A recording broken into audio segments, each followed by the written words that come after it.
할렐루야. 예, 복되고 즐거운 주일입니다. 지난 한 주간에도 한 번 복 주시마 하면 반드시 그 약속을 지키시는 하나님의 말씀을 믿고 말씀으로 사시다가 오늘 주일을 맞이하여 이 자리에 나와 하나님께 예배드리는 우리 성도 여러분 한 분 한 분을 주님의 이름으로 사랑하며 축복하며 환영합니다. 오늘도 영과 진리로 예배할 때 하나님 주시는 은혜가 우리 가정에 충만하시기를 바랍니다. 특별히 오늘 아침에 주신 말씀 고린도전서 15장 1절로 11절의 말씀으로 나의 나된 것은 하나님의 은혜라라는 제목으로 복음 증거하도록 하겠습니다. 입춘이 지나가면서 이제 겨울이 지나가고 새로운 계절 봄이 찾아오나 했는데 갑자기 찾아온 한파로 인해 우리 몸과 마음이 움츠러들기 쉬운 그런 계절이 계속되고 있습니다. 이런 때일수록 부지런히 움직여야 우리 건강이 유지될 뿐 아니라 우리가 게으름과 맞서 싸워 이길 수 있습니다. 이런 때에 만약 환경 탓만 하고 아무것도 하지 않는다면 세월을 허송하게 됩니다. 어려운 때일수록 더욱 철저하게 영과 육의 훈련을 해야 할 때다 생각하시고 마음을 새롭게 다짐해야 하겠습니다. 얼마 전에 우리 속초중앙교회 베이스캠프 4층 비전홀에서 2025년도 설악 기독교 종합복지회 정기총회가 열렸습니다. 예년에는 설악 기독교 종합복지회에서 총회를 열게 되면 통상 속초 농협 하나로마트 강당이나 속초 근로자 종합복지관 강당을 빌려서 거기에서 개최해 왔습니다. 하지만 올해는 속초중앙교회 베이스캠프에서 개최하면 좋겠다라는 의견이 있어서 교회로 장소 사용 청원을 보내주셨습니다. 물론 이 행사를 주관하는 설악 기독교 종합복지회가 교회는 아닙니다. 그러나 속초시 기독교연합회에 소속된 여러 교회와 또 성도님들의 뜻을 모아 지난 2005년부터 지금까지 속초시에 소외된 어르신들을 돌보기 위해 설립된 복지법인이라는 것을 생각해 보면 교회와 전혀 상관이 없는 것도 아니었습니다. 오히려 교회가 할 수 없는 사회복지 사업을 대신하고 있는 선교적 기관이라는 것을 생각하면 속초시의 모든 교회들이 협력하고 함께 돕는 것이 마땅하다는 생각이 들었습니다. 그런 의미에서 우리 교회 당회는 선교적 차원에서 설악기독교 종합복지회 총회 장소로 우리 교회 베이스캠프 4층 비전홀을 사용할 수 있도록 기쁘게 허락해 주셨고 지난 2월 5일에 은혜 가운데 행사를 마칠 수가 있었습니다. 그날도 영하 10도가 넘는 아주 추운 날씨였는데 우리 교회 장로님, 집사님들께서 아침 일찍 나오셔서 주차 봉사와 안내와 행사 준비 등으로 수고해 주셔서 완벽하게 총회를 마무리할 수 있었습니다. 이날 외빈 중에 이병선 속초시장님께서 참석하셨는데 인사 말씀을 통해서 두 가지를 얘기해 주셨습니다. 하나는 올해 속초시의 전체 예산이 사상 처음으로 5천억을 돌파하게 되었다는 소식이었고 또 하나는 그 가운데 절반가량이 속초시의 복지 예산으로 사용될 예정이라고 말씀해 주셨습니다. 설악기독교 종합복지회는 그 예산 가운데 일부를 받아서 산하기관인 속초 시니어 클럽과 속초 유케어 클럽과 그리고 속초 자활센터를 통해서 전문 인력들, 특별히 우리 크리스찬 복지사님들을 통해서 외로운 독고 노인분들과 소외된 이웃을 돌보며 주님의 손과 발이 되어 섬기는 그런 기관인데 여기에 헌신하는 모든 분들께 우리는 그날 감사의 마음을 전했습니다. 특별히 이번 총회에서 그동안 이사장으로 섬겨오셨던 속초 조양남리교회 담임 목사님이신 최선길 목사님과 몇 분의 이사님들께서 이제 정년이 되셔서 퇴임을 하시게 됐습니다. 그래서 후임 이사장과 이사님들을 새로 선출하는 순서가 있었는데 정말 부족한 저를 이사장으로 추대해 주셨습니다. 그동안 이사장으로 섬겨주신 최선길 목사님에 비하면 한참 부족하고 아무런 자격도 없는 저를 이사장으로 세워주셔서 어깨가 무겁고 지금도 두렵고 떨리는 마음입니다. 아마도 제가 설악기독교 종합복지의 이사장으로 추대된 것은 오로지 우리 속초중앙교회 성도님들의 기도와 헌신, 그리고 그동안 우리 교회가 속초시 지역사회를 품고 기도하며 섬겨온 결과인 줄로 믿습니다. 한마디로 주님의 은혜로 큰 직책을 맡게 되었으니 우리 속초중앙교회가 이제 설악기독교 종합복지와 더불어 우리 지역사회를 섬길 때에 교회 울타리를 뛰어넘어서 우리 지역사회에 어려운 가운데 계시는 우리 어르신들을 더욱 섬세하게 더 잘 섬기는 그런 계기가 되기를 주님의 이름으로 축원합니다. 하나님께서는 이렇게 때때로 우리가 할 수 없는 일들, 그 힘든 일들을 맡기실 때가 있습니다. 그럴 때마다 우리는 고백합니다. 이것은 우리의 힘과 능력으로 할 수 있는 것이 아니라 오직 하나님이 주시는 복음의 능력으로 감당할 때 하나님이 하실 것이다라는 믿음으로 감당하는 거예요. 올해 하나님께서 우리 모든 가정과 교회에 성령의 능력으로 부응하는 교회가 되게 하시겠다고 약속하신 그 약속의 말씀을 붙들고 여러 가지 모양으로 역사하시는 주님의 그 은혜에 감사하며 순종하는 저와 여러분이 되기를 간절히 소망합니다. 그래서 오늘 주신 말씀을 묵상하는 가운데 받은 바 은혜를 두 가지로 선포하고자 하는데, 우리 모두 그 말씀을 가슴에 새기시면서 이 한 주간 하나님께 구체적으로 그 은혜를 감사하는 한 주간이 되기를 간절히 소망합니다. 먼저 첫 번째 말씀입니다. 하나님께서는 죽음의 권세를 이기는 능력이 복음이라 말씀하십니다. 아멘. 오늘 고린도전서 15장 1절은 이렇게 증거합니다. 형제들아, 내가 너희에게 전한 복음을 너희에게 알게 하노니 이는 너희가 받은 것이요 또 그 가운데 선 것이라 했습니다. 이 고린도서는 사도 바울이 고린도 지역에 있는 그리스도인 공동체에 보낸 편지 형식의 글입니다. 사도행전에 의하면 사도 바울이 이 전도 여행을 하는 가운데 고린도 지역을 방문하여 1년 6개월 정도 머물면서 열정을 다해서 복음을 그들에게 전했는데, 그때 그 복음을 받아들였던 성도들이 모여 고린도 교회 공동체를 이루게 되었다라는 뜻입니다. 그런데 이 고린도라는 지역적 특성 때문에 고린도 교회 안에는 크고 작은 문제들이 참 많이 벌어졌던 것 같습니다.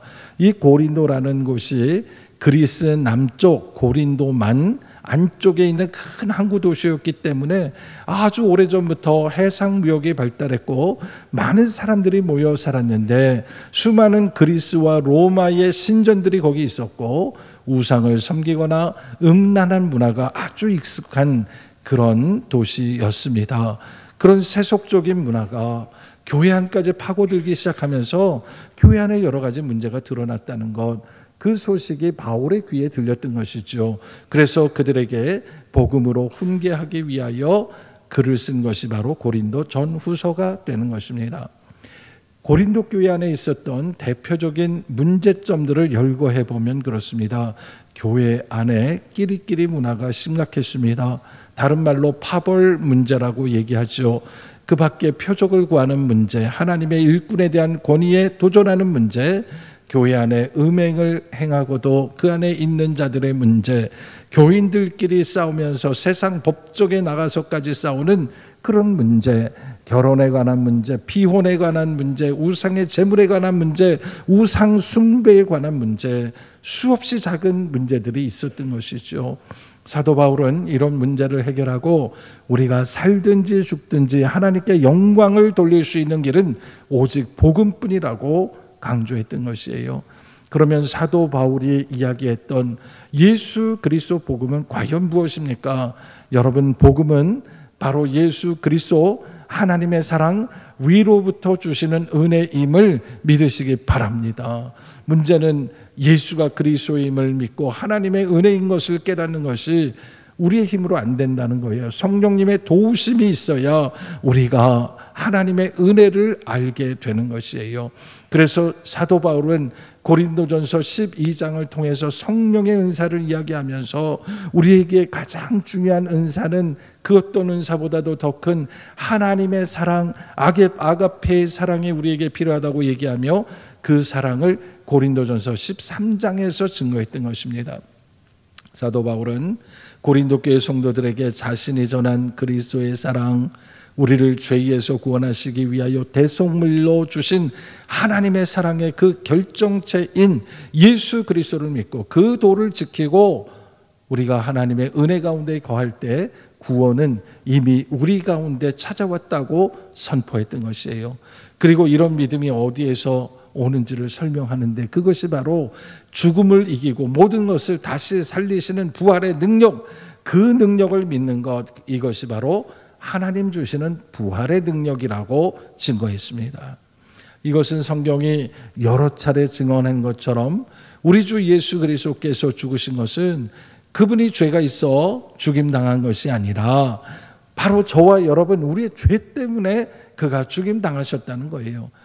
그가 우리의 죄를 대신 지시고 죄값을 치르기 위하여 십자가에서 죽으셨는데 우리 주님 빌라도에게 고난받으시고 십자가에서 고난당하시고 처참하게 죽임을 당하시고 그리고 마침내는 십자가에서 내려져서 바위를 파서 만든 무덤 속에 안치되고 장사 지낸 바가 되었다라는 것이죠. 이렇게까지 이야기하는 것은 예수님께서 십자가에서 그냥 죽으신 것이 아니라 완전하게 죽으셨다는 것을 우리에게 강조하고 또 강조하는 말씀입니다. 하지만 우리 예수님께서는 죽음의 권세를 이기셨습니다. 왜냐하면 예수님은 생명이시기 때문에 죽음이 생명이신 예수님을 무덤 속에 가둘 수가 없었기 때문입니다. 하나님께서는 말씀이 육신이 되어 우리 가운데 오신 예수 그리스도가 죽임당하셨지만 하나님이 그 죽임당한 예수 그리스도를 다시 일으키시고 살려내셨습니다. 완전히 죽었다가 다시 살아나는 이것을 부활이라고 이야기하는데 헬라어로는 에게이로라는 동사를 씁니다. 하나님께서 강권하여 일으키셨다라는 뜻입니다. 여러분, 사도 바울은 하나님께서 예수 그리스도를 일으키시고 부활하게 하신 그 역사적인 사건을 초대교회의 많은 사람들이 그 모습을 보았다라고 목격자들을 증언하고 있습니다. 특별히 예수님의 부활을 가장 먼저 목격했던 사람은 게바라는 이름을 가졌던 예수님의 첫 번째 제자였던 베드로를 이야기하고 있습니다. 베드로뿐만 아니라 다른 많은 제자들이 예수님을 다 부활한 후에 만났다고 얘기하고 있습니다. 마태복음, 마가복음, 누가복음을 찾아보게 되면 예수님을 팔아넘긴 가룟 유다를 제외한 모든 제자들이 부활하신 예수님을 만났다고 증언하고 있습니다. 이렇게 이야기하는 것은 예수님을 만난 사람들이 한두 사람이 집단적으로 착각해서 예수님이 부활한 것처럼 오해했다든가 아니면 예수님을 너무 흠모하고 사랑해서 예수님이 살아난 것처럼 환상을 본 것, 그런 게 아니라는 것을 이야기하고 있습니다. 그래서 사도 바울은 이 같은 사실을 더 확증하기 위해서 부활하신 예수님이 부활 승천하시기 전에 일시에 500의 형제 앞에 나타나셨다는 사실을 증언하면서 예수님의 부활은 역사적 증거이며 사실이며 이것은 우리가 믿어야 할 도리라고 이야기하는 것이에요. 여러분, 예수님이 부활하셨음을 증거하는 것, 예수님의 부활을 본 사람들이 이렇게 변화된 이유가 어디에 있겠습니까? 그것은 부활하신 예수님을 만난 이후에 그들의 인생의 방향이 전부 다 완전히 바뀌었기 때문이에요. 여러분, 베드로 같은 제자를 생각해 보세요. 베드로는요, 예수님께서 겟세마네 동산에서 체포되신 후에 대제사장의 뜰에 끌려갈 때까지 그는 몰래 쫓아갔습니다. 그런데 그 대제사장 뜰에서 숨어 있다가 그 대제사장 집에 있는 계집종 하나가 그를 보고, 아니 당신 예수님과 한패지요, 당신도 갈릴리에서 온 사람 아니요, 아니 지금 말투를 들어보니까 갈릴리 사람 맞네, 그렇게 얘기하지 않았습니까? 그때 만약에 베드로가 그렇소, 나는 예수님의 제자요, 그렇게 용감하게 이야기했다면 얼마나 좋았겠습니까? 그러나 베드로는 그렇게 하지 못했습니다. 저는요, 저 사람 모릅니다. 제가 모른다니까요 하면서 나중에는 예수님을 부인하고 저주까지 했던 사람입니다. 그런 사람이 달라졌습니다. 부활하신 예수님을 만난 후에 완전히 달라져서 부활하신 예수님을 증거하기 위하여 자기의 목숨을 내어놓을 정도로 믿음의 소유자로 변화를 입었다는 것이죠. 예수님의 다른 제자들도 똑같습니다. 예수님이 십자가에 달려 돌아가실 때 다 겁에 질려서 뿔뿔이 도망가고 숨어있던 사람들입니다. 심지어 예수님을 장사 지내고 난 후에는 예루살렘의 어느 집에 모여 2중 3중으로 문을 걸어 잠그고 숨어 지냈던 그런 사람들이었습니다. 그런 사람들이 어떻게 예수님을 전하러, 복음을 전하러 땅끝까지 가는 사람으로 변화를 입을 수 있었겠습니까? 그 질문에 대한 대답이 오늘 본문 7절과 8절에 있습니다. 7절 8절 말씀을 찾아서 우리 함께 읽어보겠습니다. 시작. 그 후에 야고보에게 보이셨으며 그 후에 모든 사도에게와 맨 나중에 만삭되지 못하여 난 자 같은 내게도 보이셨느니라. 아멘. 여러분, 부활하신 예수님께서는 예루살렘 교회의 기둥하던 존재가 되었던 야고보에도 그렇게 만나주셨고요, 다른 사도들에게도 다 그렇게 만나주셨는데 심지어는 이 사도 바울을 만나주셨다라는 겁니다. 여러분, 예수님이 바울을 어떻게 만나주셨는지 참 재미난 표현을 썼는데 오늘 본문에 보면 만삭되지 못하여 난 자 같은 나를 만나주셨다 했어요. 여러분, 만삭되지 못하여 났다라는 말은 다른 말로 조산이라는 말을 쓰기도 합니다. 이 조산이라는 말을 생각해 보세요. 이것은 아이를 가진 엄마가 아이를 낳을 때가 되면 낳는 게 정상인데 어떤 이유인지 모르지만 출산 예정되어 있는 날보다 한참 전에 갑자기 출산이 이루어지면 그것을 조산이라고 부르는 거예요. 그러니 이 말은 무엇을 얘기하는 것이겠습니까? 사도 바울이 만삭이 되지 못하여 태어난 팔싹동이 같이 모자른 사람이다, 그런 뜻이 아닙니다. 이 말은 사도 바울이 자기 과거의 사울 시절에 내가 예수님을 만나고 예수 믿는 사람이 되리라고는 상상도 못하던 때에 어느 날 갑자기 예수님이 찾아오셔서 부활하신 주님이 자기를 만나주셨고 그래서 내 인생이 이렇게 변화됐습니다라는 뜻으로 이렇게 이야기한 거예요. 부활하신 주님을 만난 사람들은 지금까지 예외 없이 다 부활의 신앙으로 거듭났습니다. 부활의 신앙이 무엇입니까? 예수님께서 요한복음 11장 25절로 26절에 말씀하셨습니다. 예수께서 이르시되 나는 부활이요 생명이니 나를 믿는 자는 죽어도 살겠고 무릇 살아서 나를 믿는 자는 영원히 죽지 아니하리니 이것을 내가 믿느냐 하셨어요. 여러분, 예수님이 나는 부활이라 하셨어요. 부활은 예수님이고 예수님은 영원한 생명이에요. 그래서 예수님을 믿는 사람은 부활을 믿는 것이고 부활을 믿는 자는 영원한 생명을 믿기 때문에 우리는 죽어서 영원한 생명과 천국을 경험하는 게 아니라 예수를 믿는 순간 우리는 영원한 생명 안에 거하게 되는 거고, 그렇기 때문에 우리는 죽어도 살겠다라고 고백하는 것입니다. 고린도 교회 성도들이 아무리 문제가 많았고 아무리 그들의 시련이 많았지만 그럼에도 불구하고 그들이 다시 일어설 수 있었던 것은 바로 이 부활의 신앙 때문인 것입니다.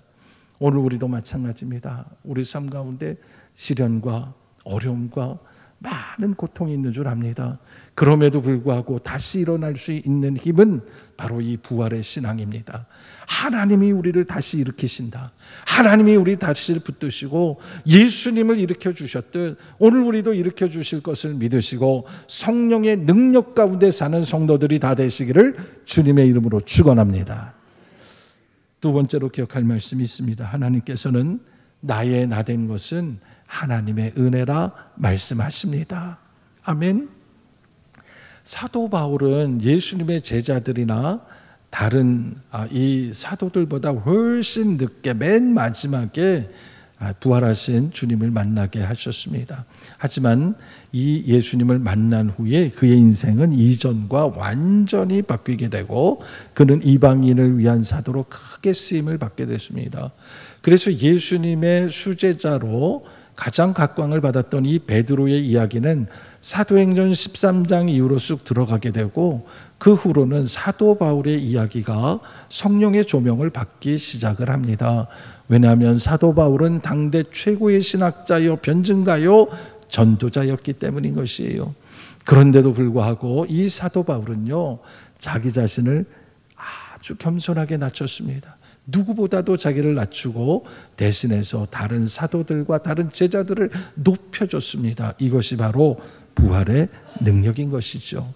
여러분 9절 말씀에 이렇게 얘기했습니다. 나는 사도 중에 가장 작은 자라 나는 하나님의 교회를 박해하였으므로 사도라 칭함받기를 감당하지 못할 자니라 라고 얘기했습니다.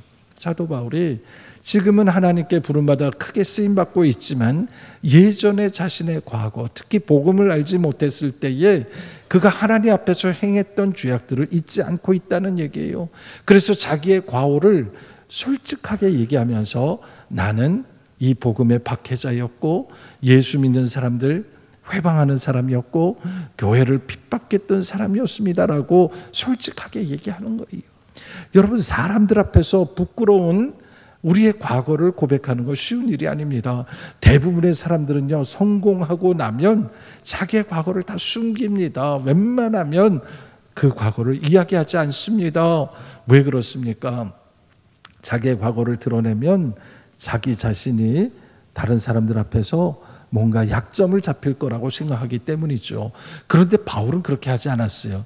왜 바울은 자기의 치명적인 약점을 얘기했을까요? 저는 거기에 이유가 있다고 생각합니다. 그것은 자기처럼 쓸모없는 사람이라 할지라도 부활하신 예수님께서 한 번만 만나주시면 나처럼 완전하게 바꾸실 능력이 그분 안에 있다는 것을 확실하게 믿었기 때문입니다.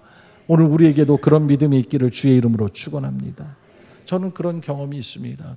저는 이전에 사람은 교육이나 또는 환경이나 어떤 노력에 의해서 바뀔 수 있다고 생각했어요. 훈련받으면 사람들은 다 바뀐다라고 생각했거든요. 그런데 나중에 깨달았습니다. 사람은 절대로 사람이 사람을 바꿀 수 없다는 것을 알게 됐습니다. 자기 인생을 자기가 못 바꾸는데 어떻게 다른 사람의 인생을 바꿀 수 있겠습니까? 우리 인생을 바꿀 수 있는 분은 오직 예수 그리스도 한 분뿐임을 믿으시기 바랍니다. 그래서 복음이 아니면 우리는 구원받을 수가 없는 거예요. 부활의 능력으로 주님이 우리를 만나 주실 때 우리는 과거의 실수와 과거의 아픔과 과거의 상처까지도 다 덮어주시는 하나님의 은혜를 경험할 때 우리는 변화를 입고 그 자리에서 다시 일어나 복음의 능력을 전하게 되는 줄로 믿으시기 바랍니다. 사도 바울이요, 예수님의 부활과 그 능력을 경험하고 난 후에 어떻게 변했습니까? 사도 바울이 오늘 10절의 고백을 하는데요, 저는 이 10절의 고백이 오늘 저와 여러분의 모두의 믿음의 고백이 되기를 바라는 마음으로 이 말씀을 함께 읽었으면 좋겠습니다. 10절입니다. 시작.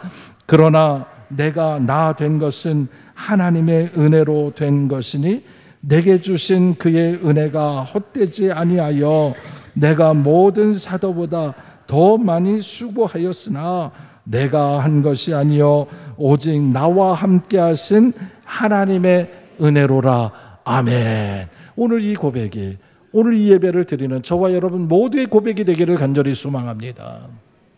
사도 바울은 부활하신 예수님을 만난 후에 내가 나 되는 은혜를 경험했습니다.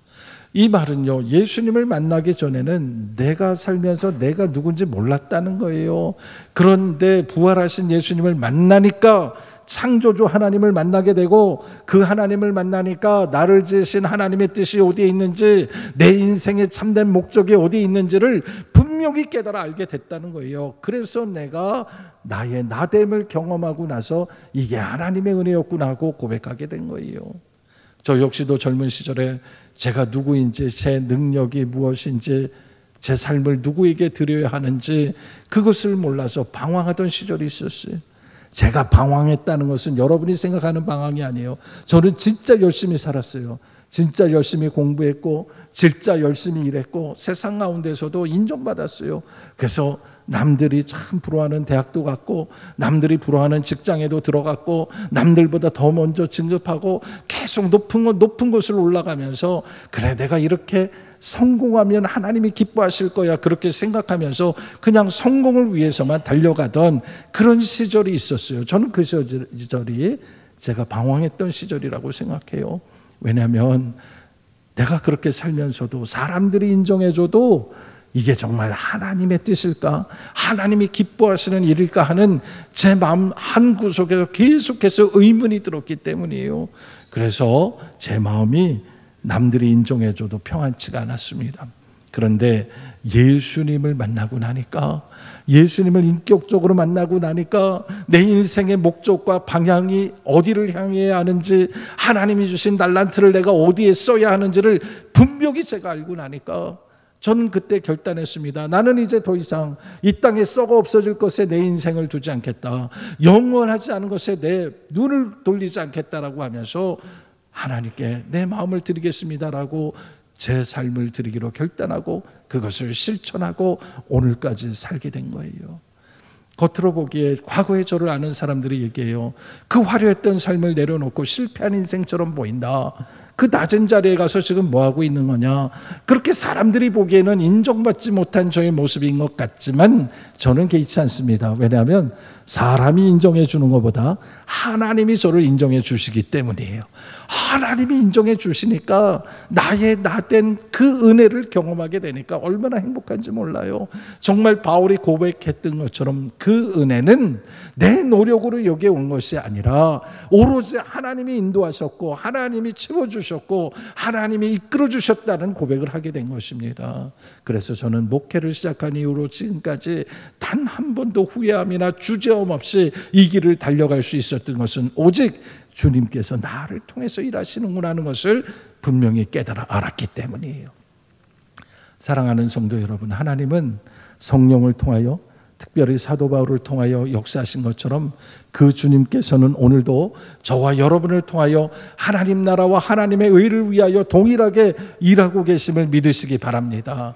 그래서 하나님께서는 우리가 때로 넘어지고 쓰러져도 우리를 포기하지 아니하시고 끝까지 우리를 붙드시고 이렇게 세워주시는 거예요. 그 부활의 신앙으로 우리가 살아갈 때 주님께서는 성령의 능력으로 우리와 함께 하심을 믿으시기 바랍니다. 이제 말씀을 마무리합니다. 이 한 주간 우리 삶 가운데 하나님께서 함께 하셔서 우리 삶 가운데 힘들고 어렵고 염려와 근심과 걱정과 괴로움이 가득하다 할지라도 우리는 결코 주저가나 넘어질 수 없으니 그것은 주님께서 우리의 손을 붙잡아 주시고 일으켜 주시는 부활의 신앙이 우리 가운데 있기 때문입니다. 이 한 주간 부활의 신앙으로 다시 일어서서 주님과 동행하며 주님과 더 깊이 교제하며 그래서 주님이 하신 일들을 고백하는 거룩하고 복된 한 주간이 되기를 주님의 이름으로 축원합니다. 기도하겠습니다. 은혜롭고 자비로우신 아버지 하나님, 우리가 주님을 알지 못했을 때 우리가 얼마나 큰 죄인이었는지 주님이 알고 계십니다. 그럼에도 불구하고 하나님께서는 우리를 포기하지 아니하시고 끝까지 붙잡아 주시고 일으키시고 살려내시고 주님의 일꾼으로 삼아 주셨습니다. 그 은혜에 감사 영광 올려드립니다. 부활하신 주님이 오늘도 우리와 함께 하시며 넘어지고 쓰러지는 우리들을 붙잡아 일으켜 세워주심을 믿기에 이 한 주간도 어떤 상황 속에서도 우리는 흔들리지 아니하고 주 안에서 새 힘을 얻고 주의 은혜로 충만한 삶을 살기를 원하오니 주님 역사하여 주시옵소서. 예수님의 이름으로 기도하옵나이다. 아멘.